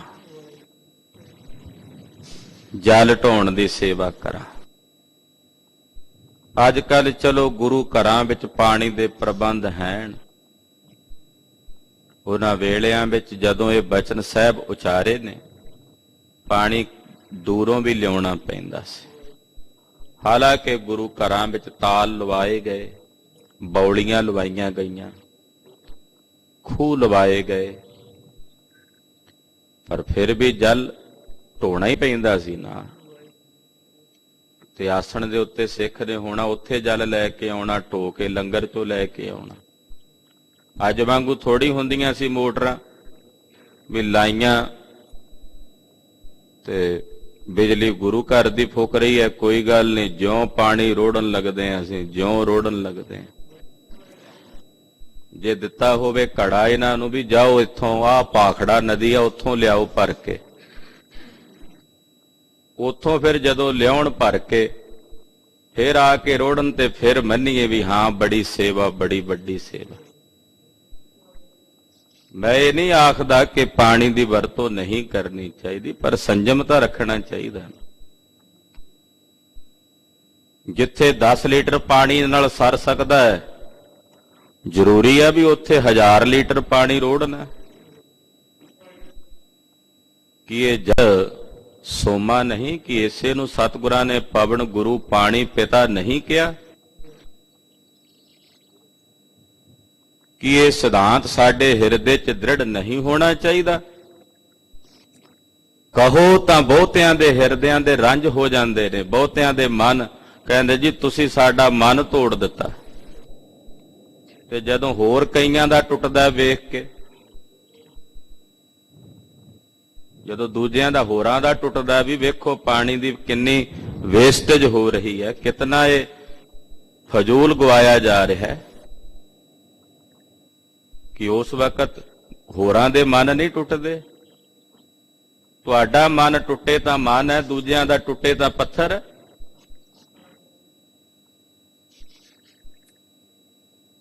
ਇਹ ਖਾਮੀਆਂ। ਜਲ ਦੀ ਸੇਵਾ ਗੁਰੂ ਘਰ ਵਿੱਚ ਉੱਤਮ ਸੇਵਾ ਹੈ। ਗੁਰੂ ਪਾਤਸ਼ਾਹ ਨੇ ਬੇਅੰਤ ਥਾਵਾਂ ਦੇ ਉੱਤੇ ਖੂਹ ਲਵਾਏ, ਬੌਲੀਆਂ ਲਵਾਈਆਂ, ਤਾਲ ਲਵਾਏ। ਮਾਇਆ ਆਉਣੀ ਨੌਵੇਂ ਪਾਤਸ਼ਾਹ ਜਦੋਂ ਇੱਧਰ ਪੂਰਬ ਨੂੰ ਗਏ ਨੇ, ਇੱਧਰ ਮਾਲਵੇ ਦੇ ਇਲਾਕੇ 'ਚ ਬਹੁਤ ਸਾਰੇ ਨਗਰਾਂ 'ਚ ਖੂਹ ਲਵਾਏ। ਮਾਇਆ ਇਕੱਠੀ ਹੋਣੀ, ਨਗਰ ਦੇ ਕਿਸੇ ਮੁਖੀਏ ਨੂੰ ਦੇਣਾ, ਆਖਿਆ ਵੀ ਇੱਥੇ ਪਾਣੀ ਦੀ ਕਮੀ ਹੈ, ਕਿਉਂਕਿ ਜੰਗਲ ਦਾ ਇਲਾਕਾ ਸੀ ਮਾਲਵਾ, ਖੂਹ ਲਵਾ ਲਓ। ਹਾਲੇ ਵੀ ਉਹ ਪੁਰਾਣੇ ਖੂਹ ਗੁਰੂ ਸਾਹਿਬਾਂ ਦੇ ਲਵਾਏ ਹੋਏ ਬਹੁਤ ਥਾਵਾਂ ਤੇ ਮੌਜੂਦ ਨੇ। ਧਮਤਾਨ ਸਾਹਿਬ ਇੱਕ ਮਸੰਦ ਸੀ, ਉਹਨੇ ਲਾਲਚ ਕਰ ਲਿਆ। ਜਿੱਥੇ ਗੁਰੂ ਸਾਹਿਬ ਨੇ ਕਿਹਾ ਸੀ ਵੀ ਇੱਥੇ ਲਾ ਲਓ, ਉਹਨੇ ਆਖਿਆ ਆਪਣੇ ਖੇਤਾਂ ਵੱਲ ਲਾ ਲੈਣਾ, ਮੈਨੂੰ ਵੀ ਫਾਇਦਾ ਰਹੇਗਾ। ਨਿੱਜੀ ਸਵਾਰਥ। ਜਿਉਂ ਲਾਣ ਲੱਗਾ, ਉਹ ਚੱਕ ਬਣਾ ਕੇ ਜਦੋਂ ਖੂਹ ਨੂੰ ਲਾਂਘਦਾ, ਥੱਲੇ ਉਤਰਦਾ ਹੀ ਨਹੀਂ, ਉੱਥੇ ਹੀ ਅੜਿਆ, ਹਾਲੇ ਵੀ ਉੱਥੇ ਹੀ ਖੜਾ, ਉਹ ਲੱਗਾ ਹੀ ਨਹੀਂ। ਕਹਿਣ ਤੋਂ ਭਾਵ ਰੰਜ ਨਹੀਂ ਕਰਨਾ ਚਾਹੀਦਾ। ਜੇ ਕੋਈ ਕਿਸੇ ਪ੍ਰਕਾਰ ਦੀ ਸਿਆਣੀ ਗੱਲ ਸਾਨੂੰ ਕਹਿੰਦਾ ਤਾਂ ਉਹਨੂੰ ਗ੍ਰਹਿਣ ਕਰਨਾ ਚਾਹੀਦਾ। ਜਿਵੇਂ ਕਿ ਅੱਜ ਕੱਲ੍ਹ ਇਹ ਮਹਾਮਾਰੀ ਫੈਲੀ ਹੋਈ ਹੈ, ਦੱਸਿਆ ਜਾਂਦਾ ਵੀ 20 ਸਕਿੰਟ ਕੇ ਜ਼ਿਆਦਾ 20 ਸਕਿੰਟ ਉਹ ਹੱਥ ਧੋਵੋ ਸਾਬਣ ਲਾ ਕੇ, ਤੇ 20 ਸਕਿੰਟ ਹੱਥ ਧੋਣੇ ਆ, ਤੇ 20 ਸਕਿੰਟ ਟੂਟੀ ਚਲਾਉਣ ਨੂੰ ਤਾਂ ਨਹੀਂ ਕਿਹਾ ਵੀ ਉਹ ਵੀ ਨਾਲ ਨਾਲ ਚੱਲਦੀ ਰਹੇ ਤੇ ਤੁਸੀਂ ਸਾਬਣ ਮਲੀ ਜਾਓ। ਵੀ ਜੇ ਕਿਤੇ ਪਾਣੀ ਦੀ ਤਰਾਸਦੀ ਹੋ ਗਈ, ਪਾਣੀ ਸਮਾਪਤ ਹੋ ਗਿਆ, ਕਰੋਨੇ ਤੋਂ ਤਾਂ ਫਿਰ ਕਹਿੰਦੇ ਆ ਤੁਹਾਡੀ ਇਮਿਊਨਿਟੀ ਬਚਾ ਲੇਗੀ, ਪਾਣੀ ਖਤਮ ਹੋ ਗਿਆ ਤੇ ਇਮਿਊਨਿਟੀ ਜਿਹੜੀ ਅੰਦਰ ਦੀ ਉਹਨੇ ਵੀ ਨਹੀਂ ਬਚਾਉਣਾ। ਭਾਵੇਂ ਕਿ ਗੱਲਾਂ ਵਾਤਾਵਰਣ ਨਾਲ ਸੰਬੰਧਿਤ ਨੇ, ਕਥਾ ਗੁਰਬਾਣੀ ਦੀ ਹੋ ਰਹੀ ਹੈ, ਪਰ ਇਹ ਸਮਾਜਿਕ ਬਾਤਾਂ, ਸਮਾਜਿਕ ਵਿਸ਼ਲੇਸ਼ਣ ਵੀ ਸਾਨੂੰ ਕਰਦੇ ਰਹਿਣਾ ਚਾਹੀਦਾ ਥੋੜਾ ਥੋੜਾ। ਇਹ ਕਥਾ ਨਹੀਂ ਹੈ ਜੋ ਮੈਂ ਕਹਿ ਰਿਹਾ ਨਾ, ਇਹ ਗੱਲਾਂ, ਇਹ ਕਥਾ ਨਹੀਂ ਹੈ। ਕਥਾ ਤਾਂ ਉਹ ਹੈ ਜਿਹੜੀ ਸਿਰਫ ਗੁਰਬਾਣੀ ਦੀ ਪੰਕਤੀ ਦੀ ਪੰਕਤੀ, ਅੱਖਰ ਤੋਂ ਅੱਖਰ ਅਰਥ ਹੋਣ, ਉਹ ਕਥਾ ਹੁੰਦੀ ਹੈ। ਇਹ ਸੋਧ ਸੁਧਈਆ, ਇਹ ਜਿਹੜੀਆਂ ਗੱਲਾਂ ਨੇ ਨਾ, ਇਹਨੂੰ ਕਹਿੰਦੇ ਆ ਸੋਧ ਸੁਧਈਆ ਖਾਲਸੇ ਦੇ ਬੋਲੇ 'ਚ। ਇਹ ਖਾਲਸੇ ਦਾ ਸੋਧ ਸੁਧਈਆ, ਵਿਸ਼ਲੇਸ਼ਣ, ਚਿੰਤਨ ਹੈ। ਤੋ ਜੇ ਉਹ 20 ਸਕਿੰਟ ਪਾਣੀ ਦੀ ਟੂਟੀ ਨਾਲ ਚਲਾਈ ਰੱਖਣੀ ਹੈ ਤਾਂ ਉਹ ਕਿੰਨਾ ਪਾਣੀ ਉਦੋਂ ਘੱਟੋ ਘੱਟ 5-7 ਲੀਟਰ 10 ਲੀਟਰ ਪਾਣੀ ਤਾਂ ਰੁੜ ਜਾਂਦਾ ਹੈ। ਜ਼ਰੂਰੀ ਨਹੀਂ ਵੀ ਗੁਰੂ ਘਰਾਂ ਵਿੱਚ, ਆਪਣੇ ਘਰਾਂ ਵਿੱਚ ਵੀ ਅਸੀਂ ਜਿਹੜਾ ਪਾਣੀ ਵਰਤਦੇ ਹਾਂ, ਮੈਂ ਕੇਵਲ ਗੁਰੂ ਘਰ ਦੀ ਬਾਤ ਨਹੀਂ ਕਰ ਰਿਹਾ, ਆਪਣੇ ਘਰਾਂ ਵਿੱਚ ਵੀ ਸਾਡੇ ਅਸੀਂ ਇਹੀ ਵੇਖਦੇ, ਉਧਰ ਬੁਰਸ਼ ਮੂੰਹ 'ਚ ਪਾਇਆ ਹੁੰਦਾ, ਜਿਉਂ 5-7 ਮਿੰਟ 10 ਮਿੰਟ ਦੰਦਾਂ ਨੂੰ ਜਿਉਂ ਕੂੰਚਦੇ ਹੱਡੀਆਂ ਨੂੰ, ਉਧਰ ਉਹ ਨਾਲ ਪਾਣੀ, ਉਹ ਵੀ ਨਾਲ ਨਾਲ ਹੀ ਚੱਲੀ ਜਾਣਾ। ਇਹ ਸਾਡੇ ਪਰਿਵਾਰਾਂ ਵਿੱਚ ਆਮ ਵੇਖਣ ਵਿੱਚ ਮਿਲਦਾ। ਤੋ ਭਾਈ, ਇਹ ਜਲ ਕੁਦਰਤ ਦਾ ਸਰੋਤ ਹੈ, ਸਾਡਿਆਂ ਵੱਡਿਆਂ ਨੇ, ਸਾਡਿਆਂ ਬਜ਼ੁਰਗਾਂ ਨੇ ਸਾਡੇ ਤੱਕ ਪਹੁੰਚਦਾ ਕੀਤਾ, ਤੇ ਸਾਡੀਆਂ ਜਿਹੜੀਆਂ ਅੱਗੇ ਪੁਸ਼ਤਾਂ ਨਸਲਾਂ ਹੋਣੀਆਂ ਨੇ, ਉਹ ਸਾਨੂੰ ਕਿਤੇ ਮੁੜ ਕੇ ਤਖਤੀਆਂ ਲਾ ਕੇ ਸਾਨੂੰ ਗਾਲਾਂ ਨਾ ਕੱਢਣ ਵੀ ਇਹ ਸਾਡੀਆਂ ਪੁਸ਼ਤਾਂ ਨੇ ਸਾਡੇ ਵਾਸਤੇ ਟੋਏ ਬੀਜੇ ਨੇ। ਉਹਨਾਂ ਨੂੰ ਇਹ ਨਾ ਕਹਿਣਾ ਪਵੇ, ਉਹ ਸੋਚਣ ਵੀ ਸਾਡੇ ਬਜ਼ੁਰਗਾਂ ਨੇ ਸਾਡੇ ਲਈ ਕੁਝ ਚੰਗਾ ਕੀਤਾ, ਉਹ ਸੋਚ ਕੇ ਗਏ, ਅਸੀਂ ਅੱਜ ਇਹਦੀ ਵਰਤੋਂ ਕਰ ਰਹੇ ਹਾਂ। ਲੀਹਾਂ ਤਾਂ ਅਸੀਂ ਪਾਉਣੀਆਂ ਨੇ ਨਾ, ਸਾਡੇ ਬਜ਼ੁਰਗ ਵੱਡੇ ਸਾਡੇ ਲਈ ਲੀਹਾਂ ਪਾ ਗਏ ਨੇ, ਅੱਗੇ ਹੁਣ ਉਹ ਲੀਹਾਂ ਅੱਗੇ ਤੱਕ ਲੈ ਕੇ ਜਾਣੀਆਂ। ਖੈਰ, ਇਹ ਕੁਦਰਤੀ ਸੋਮੇ ਹਨ। ਕੁਦਰਤ ਦੇ ਸੋਮਿਆਂ ਦੀ ਕਿਸੇ ਵੀ ਤਰੀਕੇ ਨਾਲ ਉਹਨਾਂ ਦਾ ਨਿਰਾਦਰ ਨਾ ਕਰੀਏ। ਜਲ ਨੂੰ ਦੇਵਤਾ ਗੁਰਬਾਣੀ 'ਚ ਸਾਹਿਬ ਨੇ ਕਿਹਾ, ਆਸਾ ਜੀ ਦੀ ਵਾਰ ਵਿੱਚ ਰੋਜ਼ ਪੜ੍ਹਦੇ ਹਾਂ। ਦੇਵਤਾ ਇਸ ਕਰਕੇ ਕਿਹਾ ਵੀ ਇਹਦੀ ਬੇਅਦਬੀ ਨਾ ਹੋਵੇ, ਇਹਦਾ ਨਿਰਾਦਰ ਨਾ ਹੋਵੇ। ਤੋ ਇੱਥੇ ਪਾਤਸ਼ਾਹ ਹੁਣ ਕਥਾ ਸ਼ੁਰੂ ਕਰੀਏ। ਇਹ ਤਾਂ ਹੋ ਗਿਆ ਸੋਧ ਸੁਧਈਆ। ਨਿਤ ਪੱਖਾ ਫੇਰੀ ਸੇਵ ਕਮਾਵਾ, ਤਿਸ ਆਗੈ ਪਾਣੀ ਢੋਵਾ। ਰੱਬ ਦੇ ਉਹਨਾਂ ਪਿਆਰਿਆਂ ਅੱਗੇ ਮੈਂ ਪਾਣੀ ਢੋਣ ਦੀ ਸੇਵਾ ਕਰਾਂ। ਨਿਤ ਨਿਤ ਸੇਵ ਕਰੇ ਹਰ ਜਨ ਕੀ, ਜੋ ਹਰ ਹਰ ਕਥਾ ਸੁਣਾਏ। ਨਿਤ ਨਿਤ ਮੈਂ ਉਹਨਾਂ ਰੱਬ ਦੇ ਪਿਆਰਿਆਂ, ਹਰੀ ਦੇ ਰੱਬ ਦੇ ਜਨਾਂ ਦੀ ਸੇਵਾ ਕਰਾਂ, ਜਿਹੜੇ ਮੈਨੂੰ ਮੇਰੇ ਹਰੀ ਦੀ ਕਥਾ ਸੁਣਾਉਣ, ਜਿਹੜੇ ਨਿਰੰਕਾਰ ਦੀਆਂ ਬਾਤਾਂ ਸੁਣਾਉਣ, ਜਿਹੜੇ ਗੁਰੂ ਪਾਤਸ਼ਾਹ ਜੀ ਦੇ ਘਰ ਦੀ ਬਾਤ ਸੁਣਾਉਣ, ਗੁਰਬਾਣੀ ਦੀ ਬਾਤ ਸੁਣਾਉਣ, ਗੁਰਬਾਣੀ ਦੀ ਕਥਾ ਸੁਣਾਉਣ, ਮੈਂ ਉਹਨਾਂ ਦੀ ਸੇਵਾ ਕਰਾਂ। ਧੰਨ ਧੰਨ ਗੁਰੂ ਗੁਰ ਸਤਿਗੁਰ ਪੂਰਾ, ਨਾਨਕ ਮਨ ਆਸ ਪੁਝਾਏ। ਮੇਰਾ ਗੁਰੂ ਧੰਨ ਹੈ, ਮੇਰੇ ਸਤਿਗੁਰੂ ਪੂਰੇ ਧੰਨ ਹਨ, ਧੰਨ ਹਨ, ਜਿਹੜੇ ਮੇਰੇ ਮਨ ਦੀਆਂ ਆਸਾਂ ਪੂਰੀਆਂ ਕਰਨ ਵਾਲੇ ਨੇ। ਮੇਰੇ ਸਤਿਗੁਰੂ ਜੀ ਧੰਨ ਹਨ, ਧੰਨ ਹਨ, ਧੰਨ ਹਨ, ਕਿ ਜਿਹੜੇ ਸਾਡੇ ਮਨ ਦੀਆਂ ਆਸਾਂ ਪੂਰੀਆਂ ਕਰਦੇ ਹਨ। ਗੁਰ ਸੱਜਣ ਮੇਰਾ ਮੇਲ ਹਰੇ, ਜਿਤ ਮਿਲ ਹਰ ਨਾਮ ਧਿਆਵਾ। ਹੇ ਸਾਹਿਬ ਜੀ, ਮੈਨੂੰ ਮੇਰੇ ਗੁਰੂ ਸੱਜਣ ਨਾਲ ਮਿਲੋ। ਰੱਬ ਦੀ ਕਿਰਪਾ ਨਾਲ ਗੁਰੂ ਮਿਲਦਾ, ਤਾਂ ਕਹਿੰਦੇ ਰੱਬ ਜੀ ਮੈਨੂੰ ਗੁਰੂ ਨਾਲ ਮਿਲ ਲੋ, ਜਿਨ੍ਹਾਂ ਨਾਲ ਮਿਲ ਕੇ ਮੈਂ ਹਰੀ ਜੀ ਰੱਬ ਜੀ ਤੁਹਾਡਾ ਨਾਮ ਧਿਆਵਾਂ, ਆਪ ਜੀ ਦੇ ਅੰਮ੍ਰਿਤ ਨਾਮ ਨੂੰ ਜਪਾਂ।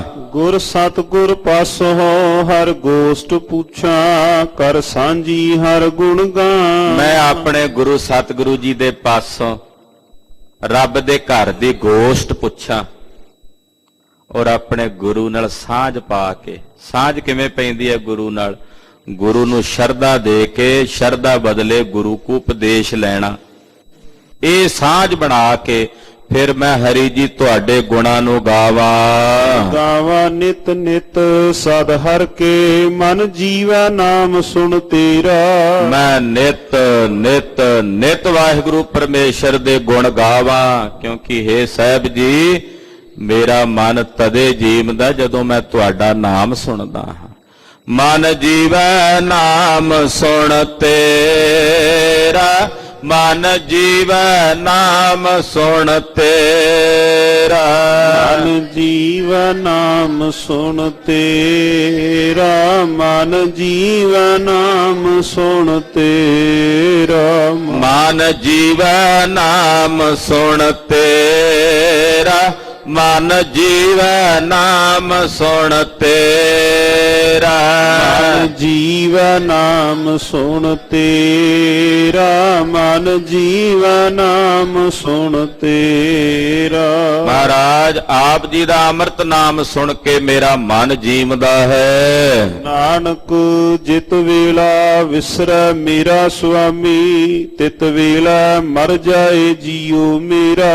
ਮਹਾਰਾਜ ਜਿਸ ਵੇਲੇ ਮੇਰਾ ਸੁਆਮੀ ਮੇਰੇ ਹਿਰਦੇ ਚੋਂ ਵਿਸਰੇ, ਤਿਤ ਵੇਲੇ ਉਸੇ ਵਕਤ ਮੇਰਾ ਇਹ ਜੀੜਾ ਮਰ ਜਾਵੇ। ਹਰ ਵੇਖਣ ਕਉ ਸਭ ਕੋਈ ਲੋਚੈ, ਸੋ ਵੇਖੈ ਜਿਸ ਆਪ ਵਿਖਾਲੇ। ਹਰੀ ਨੂੰ ਵੇਖਣ ਲਈ ਸਾਰੀ ਦੁਨੀਆ ਲੋਚਦੀ ਹੈ, ਪਰ ਵੇਖਦਾ ਕੌਣ ਹੈ? ਜਿਸ ਨੂੰ ਮੇਰਾ ਸਾਹਿਬ ਆਪ ਕਿਰਪਾ ਕਰਕੇ ਆਪਣਾ ਆਪ ਵਿਖਾਲਦਾ ਹੈ। ਵੇਖਣ ਨੂੰ ਸਾਰੇ ਲੋਚਦੇ ਆ। ਜਦੋਂ ਗੁਰੂ ਪਾਤਸ਼ਾਹ ਜੀ ਕੌਡੇ ਰਾਖਸ਼ ਕੋਲ ਪਹੁੰਚੇ ਨਾ, ਭਾਈ ਮਰਦਾਨੇ ਨੂੰ ਤਪਦੇ ਕੜਾਏ 'ਚ ਪਾਣ ਨੂੰ ਤਿਆਰ ਸੀ। ਮਰਦਾਨੇ ਨੂੰ ਦਿਸ ਰਹੇ ਨੇ ਪਰ ਕੌਡੇ ਨੂੰ ਨਹੀਂ ਦਿਸ ਰਹੇ, ਖੜੇ ਉੱਥੇ ਹੀ ਨੇ। ਇਹ ਜਨਮ ਸਾਖੀ ਦੀ ਕਥਾ ਹੈ ਨਾ, ਇਹ ਪ੍ਰਮਾਣ ਹੈ ਕਿ ਸਾਹਿਬ ਜਿਸ ਨੂੰ ਆਪਣਾ ਆਪ ਵਿਖਾਲਣੋਂ ਵੇਖਦਾ, ਜਿਸ ਨੂੰ ਨਹੀਂ ਵਿਖਾਲਣਾ ਨਾ ਵੇਖੇਗਾ। ਹਾਂਜੀ। ਜਿਸ ਨੋ ਨਦਰ ਕਰੇ ਮੇਰਾ ਪਿਆਰਾ, ਸੋ ਹਰ ਹਰ ਸਦਾ ਸੰਭਾਲੇ। ਪ੍ਰਹਿਲਾਦ ਨੂੰ ਦਿਸ ਰਿਹਾ ਥੰਮ ਵਿੱਚ, ਹਰਨਾਕਸ਼ ਨੂੰ ਨਹੀਂ ਦਿਸ ਰਿਹਾ। ਉਹ ਕਹਿੰਦਾ ਕਿੱਥੇ ਆ ਤੇਰਾ ਰੱਬ? ਇਹ ਥੰਮ 'ਚ ਹੈ। ਪ੍ਰਹਿਲਾਦ ਜੀ ਕਹਿੰਦੇ ਹਾਂ ਮਹਾਰਾਜ ਹੈ, ਕਿਉਂਕਿ ਪ੍ਰਹਿਲਾਦ ਨੂੰ ਉਹ ਰੱਬ ਆਪਣਾ ਆਪ ਵਿਖਾਲ ਰਿਹਾ, ਹਰਨਾਕਸ਼ ਨੂੰ ਨਹੀਂ ਵਿਖਾਲ ਰਿਹਾ। ਇਹ ਵੀ ਇਤਿਹਾਸ ਹੈ। ਤੋ ਇੱਥੇ ਕਹਿੰਦੇ ਜਿਸ ਤੇ ਮੇਰਾ ਪਿਆਰਾ ਆਪਣੀ ਨਦਰ ਕਰਦਾ ਹੈ, ਉਹੀ ਉਸ ਹਰੀ ਵਾਹਿਗੁਰੂ ਪਰਮੇਸ਼ਰ ਦੇ ਨਾਮ ਨੂੰ ਸੰਭਾਲਦਾ ਹੈ। ਸੋ ਹਰ ਹਰ ਨਾਮ ਸਦਾ ਸਦਾ ਸੰਭਾਲੇ, ਜਿਸ ਸਤਿਗੁਰ ਪੂਰਾ ਮੇਰਾ ਮਿਲਿਆ।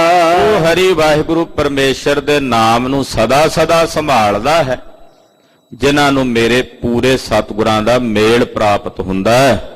ਨਾਨਕ ਹਰ ਜਨ ਹਰ ਇੱਕੇ ਹੋਏ, ਹਰ ਜਪ ਹਰ ਸੇਤੀ ਰਲਿਆ। ਧੰਨ ਗੁਰੂ ਰਾਮਦਾਸ ਪਾਤਸ਼ਾਹ ਕਹਿੰਦੇ ਹਰੀ ਦੇ ਜਨ ਹਰੀ ਨਾਲ ਮਿਲ ਕੇ ਇੱਕਮਿਕ ਹੋ ਗਏ। ਹਰੀ ਦੇ ਜਾਪ ਨੂੰ ਜਪਦਿਆਂ ਜਪਦਿਆਂ ਹਰੀ ਵਿੱਚ ਹੀ ਜਾ ਰਲੇ, ਹਰੀ ਵਿੱਚ ਹੀ ਜਾ ਕੇ ਭੇਦ ਹੋ ਗਏ। ਗੁਰਦੇਵ ਕਿਰਪਾ ਕਰਨ ਸਾਡੀ ਇਹ ਕੀਤੀ ਹੋਈ ਕਥਾ, ਸੁਣੀ ਹੋਈ ਕਥਾ ਸਾਡੇ ਹਿਰਦੇ ਵਿੱਚ ਵਸ ਜਾਵੇ। ਸਾਡੀਆਂ ਹਾਜ਼ਰੀਆਂ ਮਹਾਰਾਜ ਆਪਣਿਆਂ ਚਰਨਾਂ ਵਿੱਚ ਸੱਚਖੰਡ ਚ ਲਾ ਲੈਣ। ਹੋਈਆਂ ਭੁੱਲਾਂ ਚੁੱਕਾਂ ਦੀ ਖਿਮਾ। ਬੇਨਤੀ ਹੈ ਕਿ 9ਵੇਂ ਪਾਤਸ਼ਾਹ ਧੰਨ ਗੁਰੂ ਤੇਗ ਬਹਾਦਰ ਸਾਹਿਬ ਜੀ ਦੇ 400 ਸਾਲਾ ਪ੍ਰਕਾਸ਼ ਪੁਰਬ ਦੇ ਸਬੰਧ ਵਿੱਚ ਗੁਰਦੁਆਰਾ ਸ੍ਰੀ ਦੁੱਖ ਨਿਵਾਰਨ ਸਾਹਿਬ ਵਿਖੇ ਸ਼੍ਰੋਮਣੀ ਗੁਰਦੁਆਰਾ ਪ੍ਰਬੰਧਕ ਕਮੇਟੀ ਵੱਲੋਂ ਸਤਿਗੁਰਾਂ ਦੇ ਪਾਵਨ ਸ਼ਤਾਬਦੀ ਦੇ ਸਮਾਗਮ ਨੂੰ ਸਮਰਪਿਤ 1 ਫਰਵਰੀ ਤੋਂ 16 ਮਾਰਚ ਤੱਕ ਸ੍ਰੀ ਗੁਰੂ ਗ੍ਰੰਥ ਸਾਹਿਬ ਜੀ ਦਾ ਸ਼ੁੱਧ ਪਾਠ ਬੋਧ ਸਮਾਗਮ ਸੰਥਿਆ ਸਮਾਗਮ ਕੀਤਾ ਜਾ ਰਿਹਾ ਹੈ। ਦਿਨ ਦਾ ਸਮਾਂ ਹੋਵੇਗਾ ਤਕਰੀਬਨ ਸਵੇਰੇ 10 ਵਜੇ ਤੋਂ। ਸਮੂਹ ਸੰਗਤਾਂ ਦੇ ਚਰਨਾਂ ਵਿੱਚ ਬੇਨਤੀ ਹੈ ਜਿਹੜੇ ਇਸ ਸੰਥਿਆ ਸਮਾਗਮ ਵਿੱਚ ਹਾਜ਼ਰੀਆਂ ਭਰ ਸਕਦੇ ਨੇ, ਭਰਨ ਮੌਕਾ ਮਿਲਿਆ। ਸ੍ਰੀ ਗੁਰੂ ਗ੍ਰੰਥ ਸਾਹਿਬ ਜੀ ਦਾ ਸਹਿਜ ਪਾਠ ਹੋ ਜਾਏਗਾ ਸੰਥਿਆ ਸਹਿਤ। ਉਹ ਜਿਨ੍ਹਾਂ ਨੇ ਹਾਜ਼ਰੀ ਭਰਨੀ ਹੈ ਉਹ ਹੈਡ ਗ੍ਰੰਥੀ ਸਾਹਿਬ ਜੀ ਦੇ ਦਫ਼ਤਰ ਵਿੱਚ ਆਪਣੇ ਨਾਮ ਜਿਹੜੇ ਨੇ ਉਹ ਦਰਜ ਕਰਾ ਦਿਓ। ਉਹਦਾ ਕਾਰਨ ਹੈ ਨਾਮ ਲਿਖਾਉਣ ਦਾ, ਕਿਉਂਕਿ ਪੋਥੀਆਂ ਜਿਹੜੀਆਂ ਗੁਰੂ ਗ੍ਰੰਥ ਸਾਹਿਬ ਦੀਆਂ ਸੈਂਚੀਆਂ ਨੇ ਉਹਦਾ ਪ੍ਰਬੰਧ ਸ਼੍ਰੋਮਣੀ ਗੁਰਦੁਆਰਾ ਪ੍ਰਬੰਧਕ ਕਮੇਟੀ ਵੱਲੋਂ ਕੀਤਾ ਜਾਣਾ ਹੈ, ਸੰਗਤ ਨੂੰ ਪੜ੍ਹਨ ਵਾਸਤੇ ਪਾਠ ਕਰਨ ਵਾਸਤੇ। ਜਿਨ੍ਹਾਂ ਕੋਲ ਆਪਣੀਆਂ ਹੈਣ ਉਹ ਘਰੋਂ ਵੀ ਲਿਆ ਸਕਦੇ ਨੇ, ਜਿਨ੍ਹਾਂ ਕੋਲ ਨਾ ਹੋਣਗੀਆਂ ਉਹਨਾਂ ਲਈ ਪ੍ਰਬੰਧ ਗੁਰਦੁਆਰਾ ਸਾਹਿਬ ਤੋਂ ਕੀਤਾ ਜਾਵੇਗਾ। ਤੇ ਜੇ ਨਾ ਲਿਖੇ ਹੋਣਗੇ ਤੇ ਉਹਦੇ ਮੁਤਾਬਕ ਉਹਨੀਆਂ ਪੋਥੀਆਂ ਦਾ ਜਿਹੜਾ ਪ੍ਰਬੰਧ ਹੈ ਉਹ ਕੀਤਾ ਜਾ ਸਕੇਗਾ। ਇਸ ਕਰਕੇ ਜਿਨ੍ਹਾਂ ਨੇ ਨਾ ਸਮਾਗਮਾਂ ਵਿੱਚ ਹਾਜ਼ਰੀਆਂ ਭਰਨੀਆਂ ਉਹ ਹੈਡ ਗ੍ਰੰਥੀ ਸਾਹਿਬ ਦੇ ਦਫ਼ਤਰ ਵਿੱਚ ਆਪਣਾ ਨਾਮ, ਉੱਥੇ ਇੰਚਾਰਜ ਜੀ ਬੈਠੇ ਨੇ, ਉਹਨਾਂ ਪਾਸ ਜਾ ਕੇ ਲਿਖਾ ਦਿਓ। ਹੋਈਆਂ ਭੁੱਲਾਂ ਚੁੱਕਾਂ ਦੀ ਖਿਮਾ। ਵਾਹਿਗੁਰੂ ਵਾਹਿਗੁਰੂ ਵਾਹਿਗੁਰੂ ਵਾਹਿਗੁਰੂ।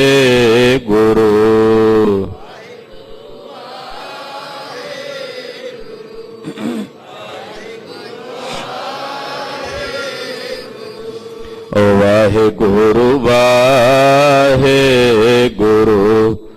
ਵਾਹਿਗੁਰੂ ਵਾਹਿਗੁਰੂ।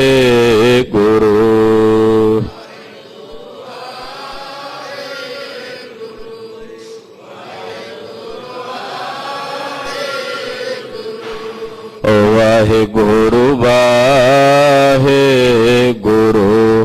ਵਾਹਿਗੁਰੂ ਵਾਹਿਗੁਰੂ।